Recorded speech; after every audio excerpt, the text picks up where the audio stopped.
What you wear is important. It should be fun, creative, and expressive of your own personality. At Grady Gear Company, we believe that clothing is more than just fabric and threads. It's a form of self-expression and a way to stand out from the crowd. Grady Gear is more than just a clothing brand. We're a community. We're here to inspire and motivate you to embrace your true self. We are a locally owned small business who do custom clothing orders too. Find us at GradyGearCompany.com. The views expressed and the opinions given by the individual host, guest, random reptoid, or chupacabra may not necessarily reflect those of AM 950 Radio, its affiliates, or its sponsors. Now, it's time to step into the unknown.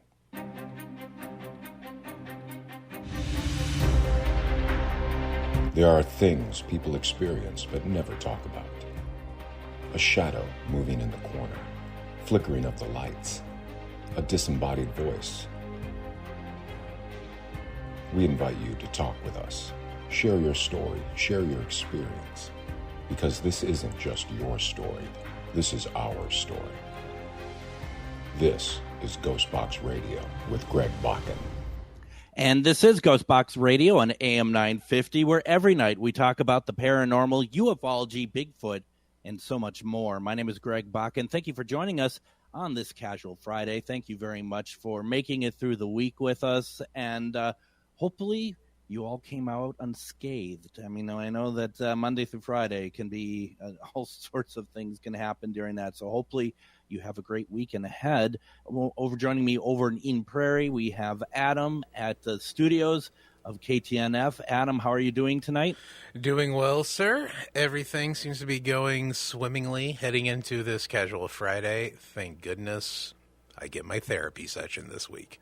That's right, and here we are. Here we are right now. So, thank goodness. I'm happy that I'm happy you've made it. I'm hoping that other people made it. You know, once again, the rules for Casual Friday, my friends, is this. Let us know what's on your mind. We'd love to hear from you. One thing that we're hoping to hear is from Carol and Carrie. If you're listening, give us a call in the second segment. I sent you a note. Carol last week had sent over a note. Okay, Carrie is there. So, Carrie, if you can call during the second segment or whatever you're talking about after we go into break, so you can set up with Adam. I'd love to have you on. We could talk about your experiences that your mom had kind of told us a little bit about last Friday, which sound pretty horrifying and horrifying. It honestly triggered a core memory and actually made me a little scared Friday night of last week. No offense, that doesn't take much. It doesn't, but it really did. It triggered just a straight up core memory from when I was younger.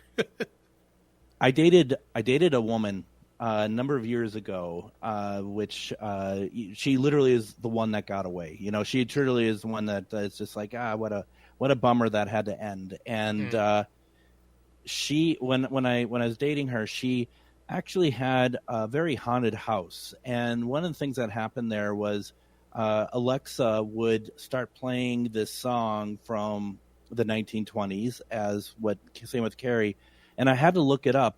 And the song itself, and I don't remember the name of it, was pretty scary. It just sounded really weird and kind of, you know, some of those older songs, they just sound kind of frightening, even though they're not meant to be. Mm-hmm. And that's kind of what we had here. And she sent me a picture. I gave her a bottle of Florida water, and that's a sort of a cleansing water that you use to kind of, you know, help with spirits, but also just help in general. It's very refreshing. And I gave her a small bottle of it. And the thing is that she sent me a picture one day, and the contents of the bottle was completely red. And it wasn't red. It's like a light, not even a green, like a kind of a kind of a light color to it. And she sent me a picture, and it was red. Wow. And she's like, I don't know what's happening here. And then about 20 minutes later, reverted back to its regular color. Yeah, I would have gotten out of that house more than anything. So here's where I think this all kind of came from, was that her best friend in high school. And it's not a great story. This is not a good story at all. Her best friend in high school, who was kind of into the dark arts and stuff, did commit suicide. Mm-hmm. And the person I was dating, she kept a couple of her items, and one was a piece of jewelry that she kept with. And it was, you could look at the picture of this person who passed, and you're just like, you could feel energy from pictures and stuff. And it was very powerful, and it really wasn't pleasant at all. And, there was just things that the person I was dating, she needed to do to kind of take care of that. I don't know if she ever did or not, to be perfectly honest. I feel like that she did, but it's very scary. We say this all the time, that this stuff, it sounds cool when you're listening to it on shows like ours, but it is very serious, and there are consequences, and there are things you need to do to ensure that you are not in harm. And like, she would send me video of just stuff moving in her house and stuff. It was legit, and it was not. It could be very oppressive in the house as well. So when Carrie and Carol are talking about what they had, that's where my mind went immediately, going back to that song. That it's like, I had to dig deep to find that song. Mm-hmm. So it was, not good. So I'm in the second segment. We're going to listen to what Carrie had to deal with in that house. And, Carrie, we have 2 segments after that. We have 2 segments. You can take both of them if you need to tell your story. No hurry. I'm really looking forward to it. And I'm going to thank you early for sharing that with us. So it's going to be another lights on night for Adam, I'm sure. Yeah, it will be. I think I'll be the one maybe sleeping out in the living room this evening then, because the wife had a outpatient surgery today, or outpatient procedure today. So I think I'll be nice, and I'll go camping in the living room to leave the lights on if Carrie really scares me tonight. Absolutely. Yeah, it'll be interesting for sure. I do find it interesting, Damien, over in the comments here. We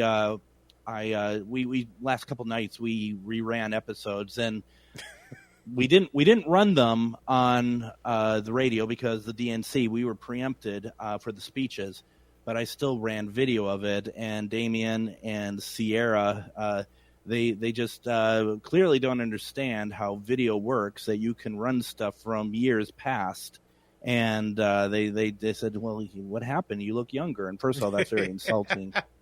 Secondly, that's it's called video, and that it records people. Okay, so and it was the camera angle was a different camera actually coming down from the top. And sorry, just made it look younger. It truly was. And the first one was before that weird large TV was in the studio with the poster on top of it. The poster yes, on top of it. Yeah, it's good stuff. It only took about 3 years for that TV to actually be plugged in. I don't know what that's about. Well, we still don't have a background for whenever you decide to grace us with your presence in studio. We need to get a GhostBox background. Well, at night, anyways. You just charge the place up during the day and leave it for me at night here alone. Well, I gotta say that this is like, it's first of all, it emanates light, which I'm not a big fan of at all. Light that's a no-no. Mm-hmm. And that was another thing. Looking at the old videos, the one with Dr. Whitney Braun. I had the lights on in the studio. What lunatic does that anymore? I mean, honestly. It was also Sunday at 4 p.m, so yeah. The witching hour. Yeah, it was. It certainly was a time capsule, to be sure. So it's and it's just like, but they were good episodes. If you have a chance, go check it out. Wednesday we talked about the Lost Lincoln, and Thursday we talked about the haunted White House. I am such a fan of that Lost Lincoln episode, though. That was such a good one. Have you ever seen the documentary? Yeah, after because Patrick actually ran the board that week, I listened to it. So I actually went and found the documentary on YouTube. Somebody had pirated it. I'm not going to say who. But yeah, I ended up watching it. Yeah, it's fascinating. It really is. So I reached out to Dr. Whitney Braun earlier in the week to say I'm rerunning your episode, and I always do art for each episode. Like, if you want to share this, please do so. And she wrote back, and she's just like, "Oh, thank you very much. I really appreciate it." So I asked her, "Has there been any movement on authenticating that image and stuff?" And I never heard from her again. So I take that as a no. Speaking of authenticating, I ran across a news article yesterday. Yeah. And unfortunately, the guest name is blank. I'm blanking on it. But remember, we had an individual on here talking about the Shroud of Christ, the Shroud of Turin. Yeah. Yep. New evidence is pointing that it is over 2,000 years old and actually places it right within the time period of Christ. Yeah. I was just reading that yesterday, and it's like, holy cow, the dude was right. Yeah, I did see something like that, and there's been a lot of misinformation about the dating of it and whatnot, and yeah, that was really good, and it's really tough to find people to talk about the Shroud without it being about religion. You know, I mean, I understand it's a religion artifact, but the thing is when we want to talk about it on a show like this, we want to talk about the merits and the scientific possibilities, not turn it into a discussion about religion. Because absolutely. Right away, that just turns it into, it must be real because it's, we believe it to be an artifact of the time of Christ, where we want to look at it. It's like, could it be an artifact from the time of Christ? And what's doing that? Plus also, let alone when he talked about how on earth all of those features are pretty much burned into that, like it was just a gigantic flash that just burned it in almost like film. It's incredible. It really is. And the fact that they've been because he was discussing on the show when they first tried to date that, they had grabbed patches that had been put on during a fire at one point. Yes. So it showed that it was from the 1600s. Yeah, but, it was Renaissance, yeah. Right. And then so this latest round of carbon dating, if you will, actually took a piece of the fabric closer to the middle of the shroud. Yes. And it tested well over 2,000 years old. So the scientific proof is there. Does the story real? We still don't know. But is it legitimately over 2 millennia old? Yes. Yeah, it's pretty interesting, that's for sure. And I find that it's a fascinating conversation. Maybe someday we'll get him back on. He loved talking about it, that's for sure. Yeah, that one could have been 2 hours for sure. He was good with that. Yeah, he was good with that.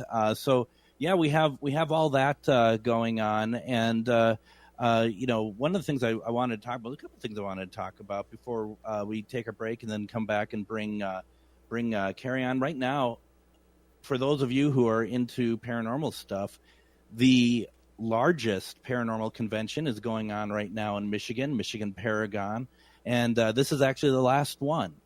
So I have famously not made it to any of them, so that's fine. Actually, I'm not all that worked up about it. But if you are at Michigan Paragon, I doubt you're listening to us, but if you are, give us a call. Let us know what's going on out there. We used to have a big Paracon in Minnesota, in Mahnomen, Minnesota, right outside of Detroit Lakes.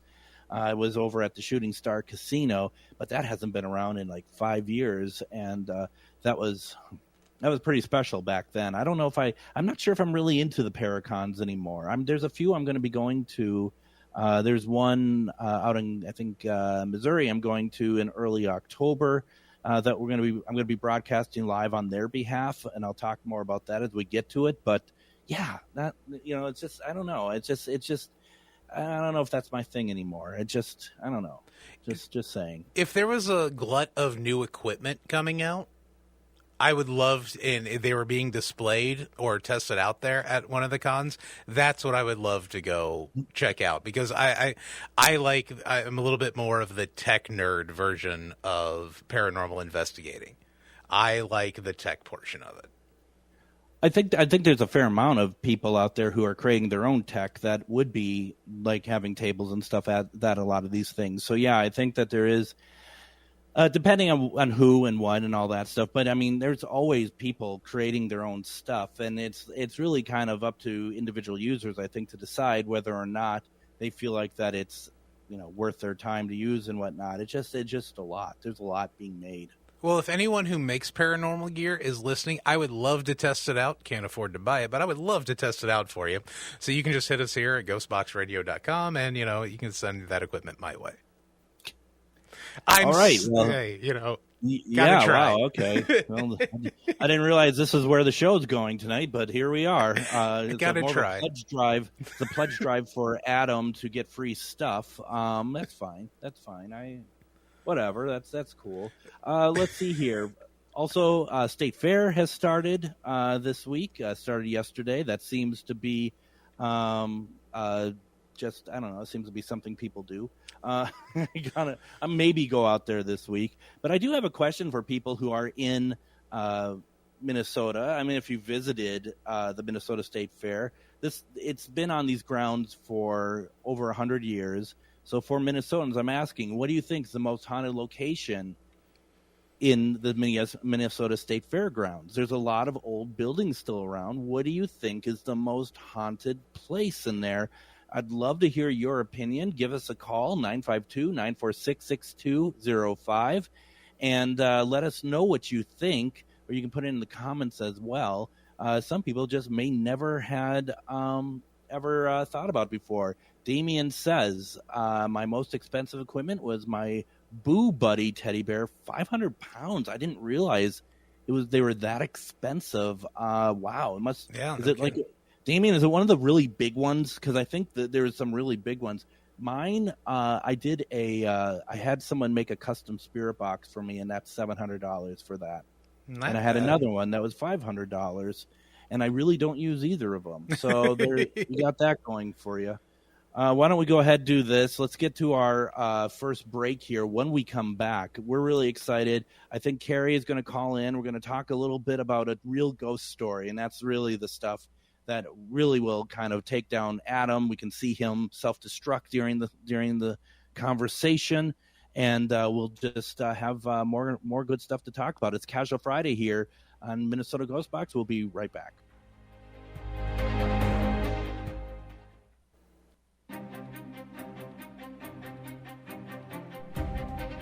And welcome back to GhostBox Radio on AM 950. My name is Greg Bakken. Thank you for joining us. It's Casual Friday, so we're very excited about that. Before we get back to everything, I just wanted to I'll also put out there that Gritty Gear is having a sale. You all know Gritty Gear. They make these amazing T-shirts. They do all this great custom work as well.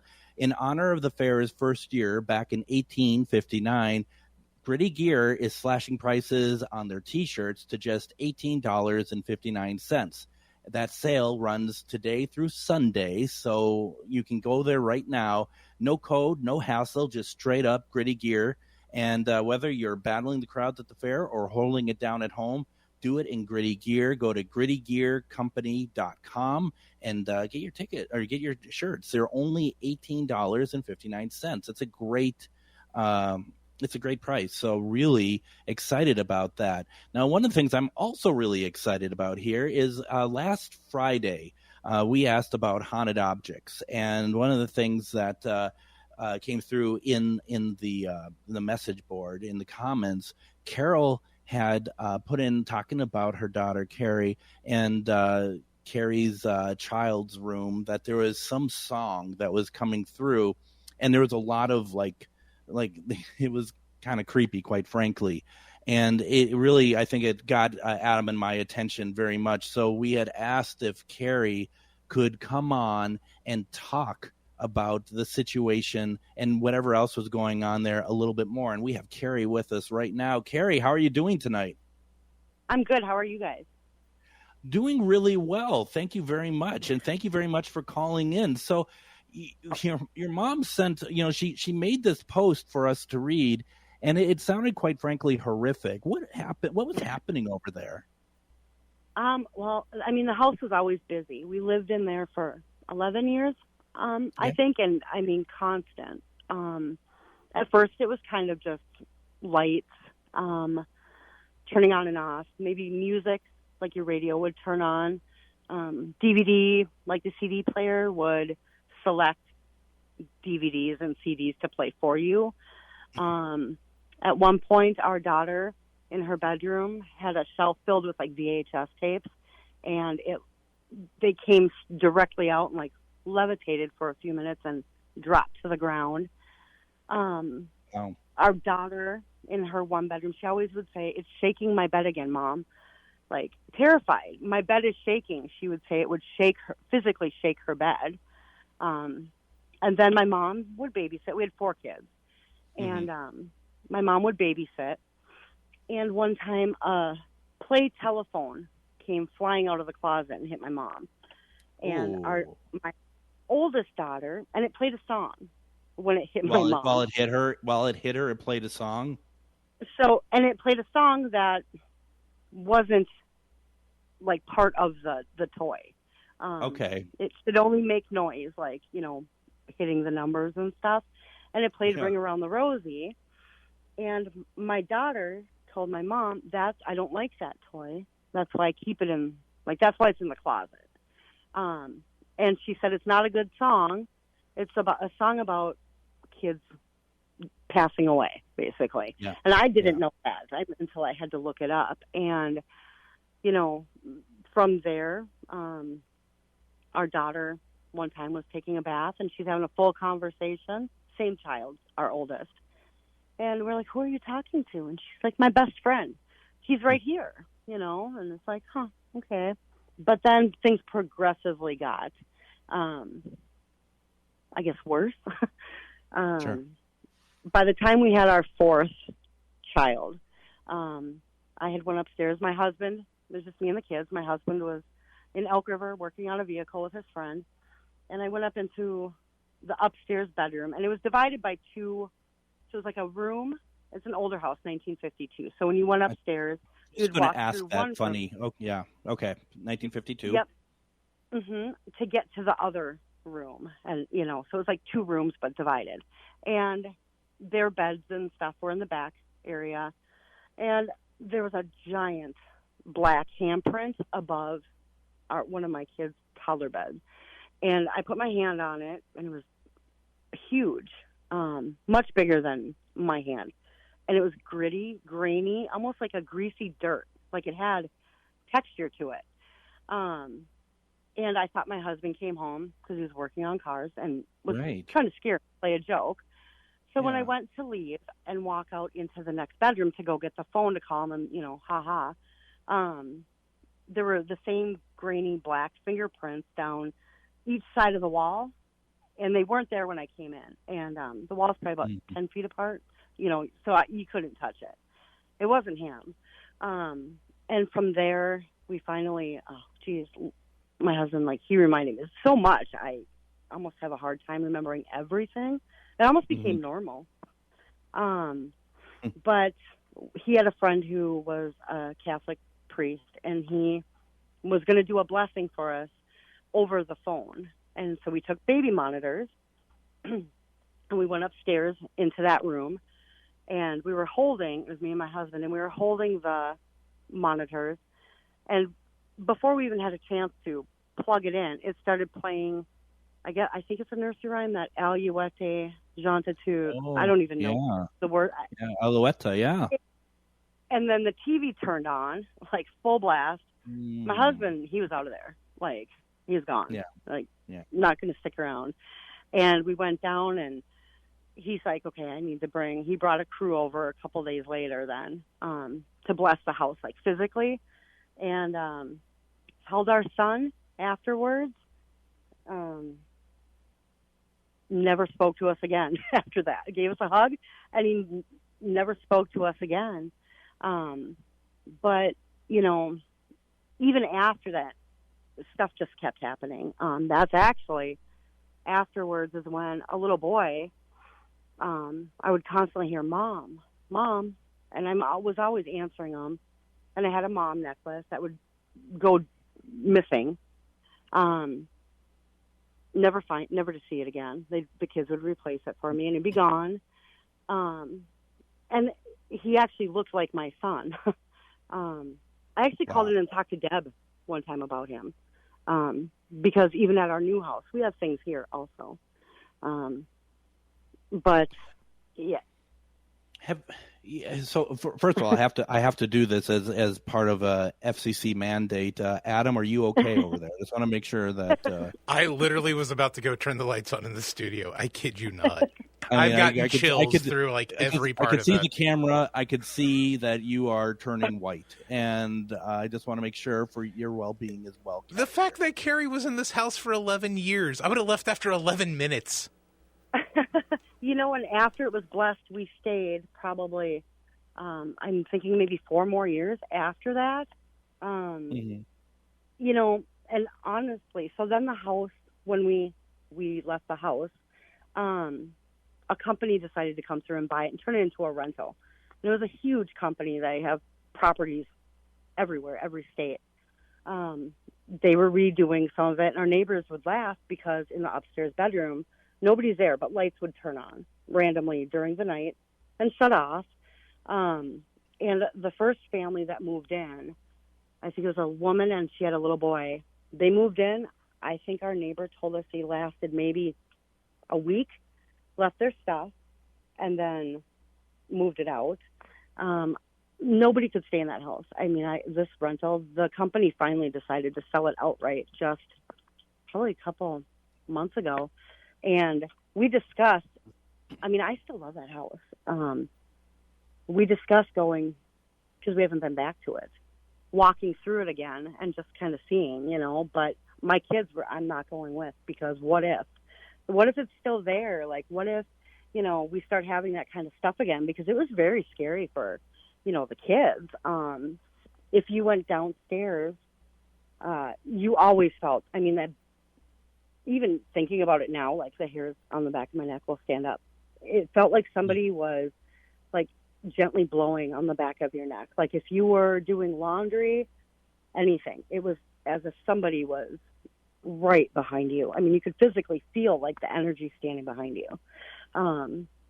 People then after, they'd know about stuff that would go on. Everybody wanted to come to the house.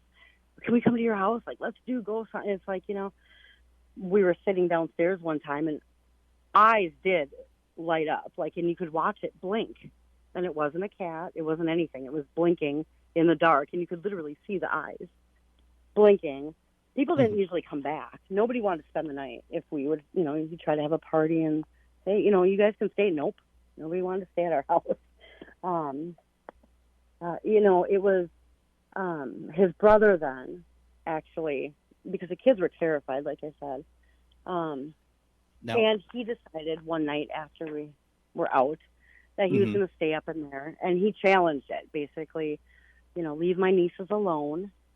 If you want to pick on somebody, pick on me.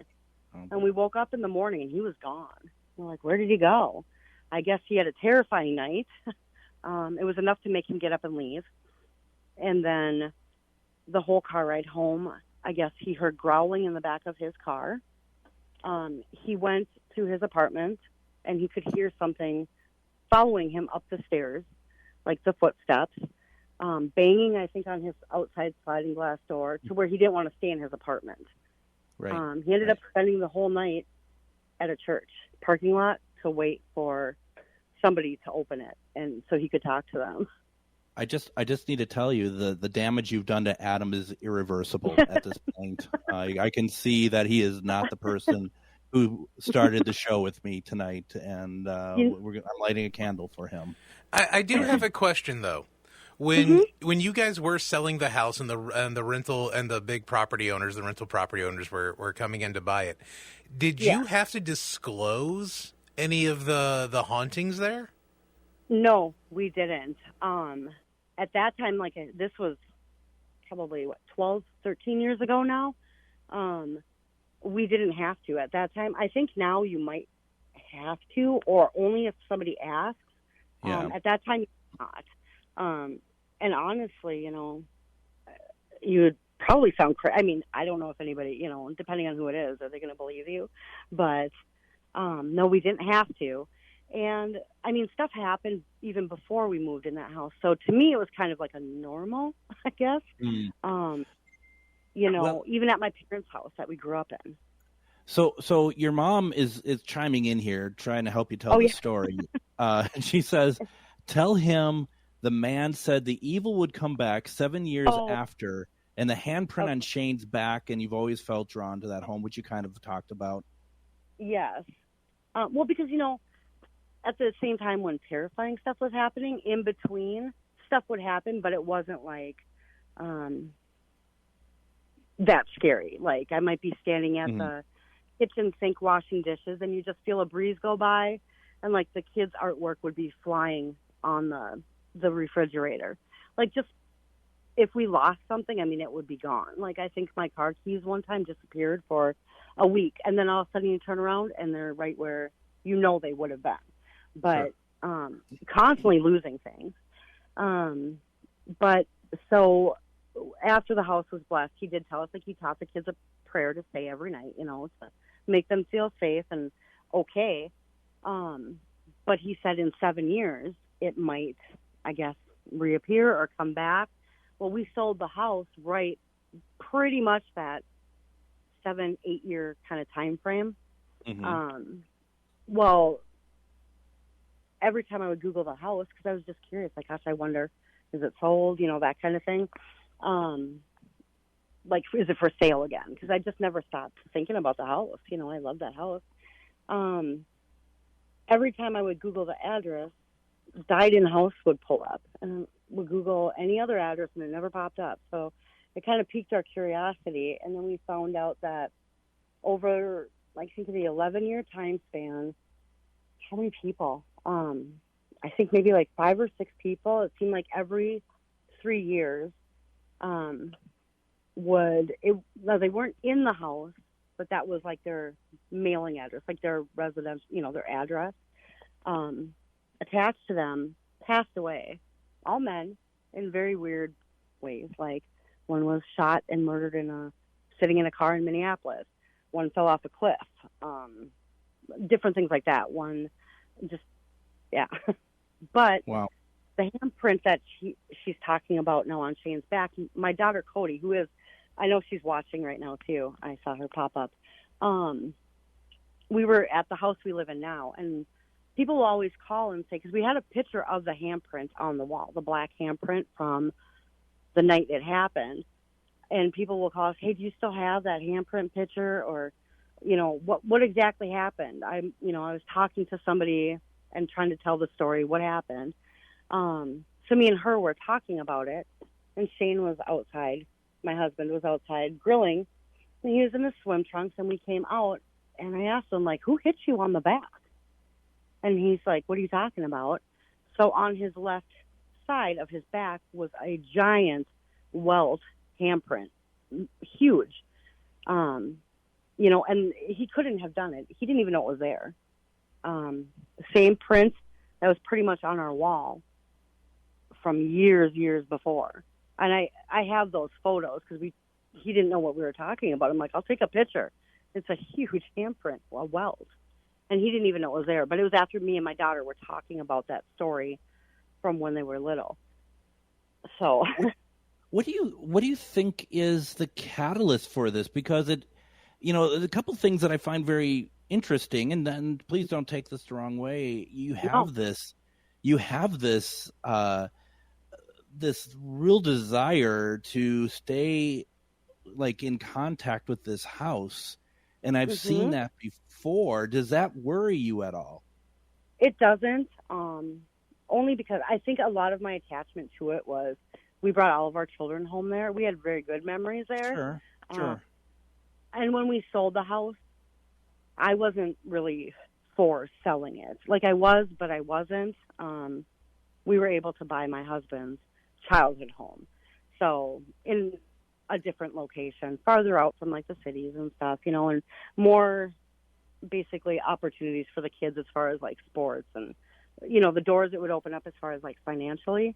So I wanted to, but I didn't want to. So I kind of left the house without being a willing, I guess, fully willing participant in that. Okay. A lot of good memories. My dad, just family things, you know. But the day we did move in that house, I mean, it was always something. Like, it had these really weird closets. And our one daughter, they're not big enough to actually store things in. It was maybe like a foot deep, maybe, and just very small as far as height goes. And she loved to go in it, and you could store like maybe a child's broom in there. And she always my husband finally sheetrocked over it, because we're like, why do you want to be in this closet so bad?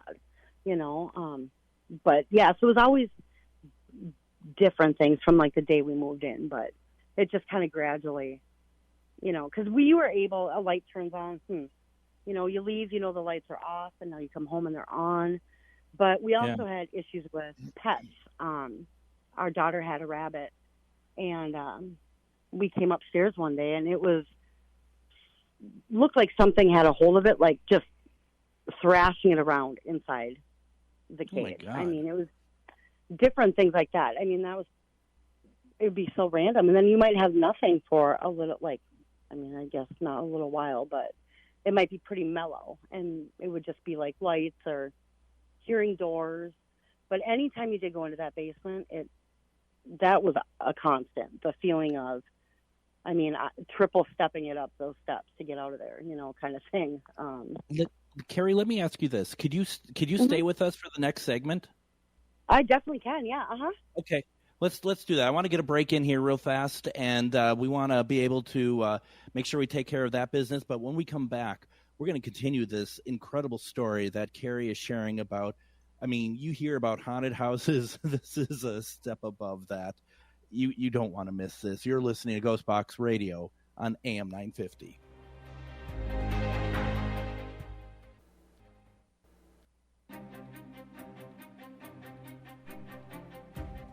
And join us Monday on GhostBox Radio with Greg Bakken. We're going to have on interdimensional extraterrestrial contactee Nancy Thames. She's going to be joining us and talking about, well, as you guessed it, all things UFO, all things alien. Matter of fact, let's look at next week as UFO and Alien Week on GhostBox Radio. As Tuesday, we're going to do a Just Greg episode talking about are we confusing alien activity for paranormal activity? It's something that I've been very interested in talking about lately. And then on Wednesday, we're going to have Paul Blake Smith back. He's going to be talking about President Eisenhower and aliens. We're going to be doing a rerun of the Roswell episode on Thursday. It's going to be quite the week for aliens. So please check it out. We'd really appreciate it here. Let's see here. A couple things here. First of all, we are having this incredible story with Carrie talking about her haunted house that she has had so much activity and so much stuff that happened and included her children and her husband. And I highly recommend, if you've come in late to the show, go back and listen to the second segment. It is truly jaw-dropping in terms of what's going on there. And with that being said, you can always pick up past episodes of GhostBox Radio on ghostboxradio.com, Spotify, am950radio.com. This is well worth a listen. And Carrie is still with us. We're talking about a lot of stuff here. Now, Carrie, your daughter sent over a photo. Okay. Is it okay if we put it up on the screen or not? Oh, of course, yeah. Mm-hmm. Okay, I didn't look at it. I know that it was sent. Let's see here. I wonder if it's a handprint on Shane's back. Yeah, that's certainly it. I hope Shane doesn't mind his topless body his back. being No, on. he doesn't mind. All right. Let me just, I just need to save it. And this is, now, if you are listening on the radio, we apologize. You will not be able to see this unless your radio somehow gives like holographic imagery or something. But go over to GhostBox Radio with Greg Bakken on Facebook, and we can definitely, you can definitely take a look. Let's see here. A little bit of technical jiggery I'm trying to do here real fast on the fly. Let me see if I can get this going here. Give me 1 second here. This is pretty incredible, actually. This is going to be the handprint on Shane's back. Let's see here. Let's take a look. Let's see if I can make this bigger. There we go. What'd you think, Adam? Yeah, that's freaky. Holy cow. and he had no idea that, like, he didn't feel it. And it's on his left side, and it would be a left hand. It's a left hand, clearly, yes. Yeah. Yes.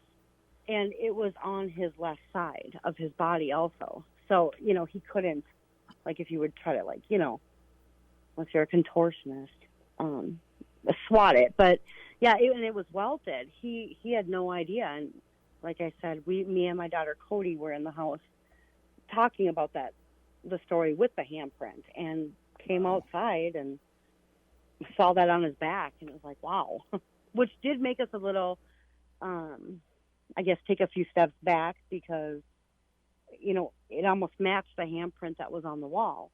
And it kind of made you start to think, like, like, was it that house, or is, because it's the same handprint on his back from. That's incredible. 12 years before, maybe. So we took the pictures because he didn't, like, what? So we had to take the pictures. He didn't feel it at all. He didn't. Yeah, he had no idea. None. And it was just us three here. So he had no idea. But he reminded me, with the house that we lived in before, we heard a shatter, like glass shattering one time. And we came out into the kitchen, and in a perfect pile in the middle of the kitchen was all of the glass from our oven door. So when we had to have them come and fix it, we had to try to explain, like, we didn't do it, but it was, a good distance away from the oven, just completely shattered in a perfect pile in the middle of the kitchen. Damien has a question. He asked the question, how long was that hand visible for? On his back? Yeah. Or the wall? The back. I don't remember. I wonder if Cody would remember. She might still be watching. It didn't just fade away. I don't know how long it was there before we came outside. Like I said, we were in the house talking. Boy, I honestly don't remember how long. It didn't affect him in any other way other than a visible handprint. No. Or he didn't feel He didn't feel ill or anything. He had no idea, but it was welted. It was actually, it actually stuck up you didn't a little feel bit. this. Yeah, it was raised. Now the picture that we did take a photo of the original, like, black grainy handprint that was on the wall in our old house. And I have it someplace, but over time, you almost can't see the handprint on the wall anymore. It's as if it's so faint, but it was not faint in the original picture. So that one kind of throws us off a little bit. Now, is it okay if I stir the pot here a little bit? Okay. Oh, sure. Of course. Well, we'll see. Because your mother says, let's see here. She says that you love this house and didn't want anyone else to live there. And I know what you're talking about. You did tell the spirits, this is my home. When I was, like I said, I wasn't really, I was for moving, but I wasn't. It was like I was kind of torn. And right before, I think I just finally was just, I don't want to move, but it was too late. By then, we already bought a new house.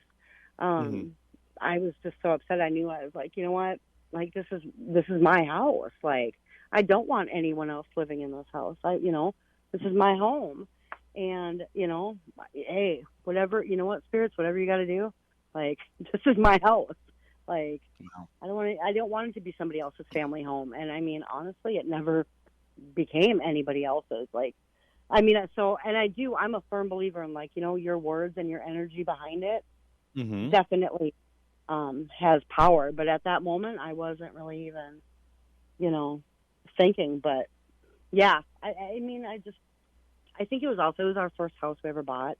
So there was a lot that went into it for me as far as, like, the attachment to it. Now I'm guessing the people who live in it now are enjoying it because I think they've been there a couple months, but yeah. Well, and your mom also says that Carrie also doesn't have fear for the unknown, feels she is divinely protected.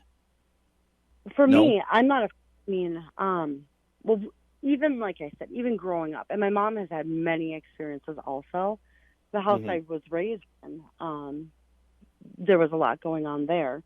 The house we're in now, currently, still, just even last night, I have like stuff will come off the fridge. I did speak with Deb one time when she was on about it because, again, I had a bunch of stuff come off the fridge and land on the ground, but it came off in a direction that was a very different angle, not just, and it was force. And right. when It doesn't make sense, right? It didn't make sense of how it fell off. It's against the laws of physics. Right. And it just came out of nowhere. And other things that should have been knocked off in like the line of it were not, didn't touch that. And then there were little teeny fingerprints, where I didn't dust on top of the fridge. And there were little tiny fingerprints, child fingerprints on the top of the fridge. But when we were in our old house, after we had it blessed, that's when, like one time I was putting groceries away and I shut the fridge door, and right behind, I thought it was our son. And I was like, what are you doing in here? Like, aren't you outside with your dad? And next thing you know, gone. And my son was outside. And then the mom necklaces would disappear, and I was constantly answering, who's calling me? What? Your mom. And they would make fun of me. But then here, it continued when we moved.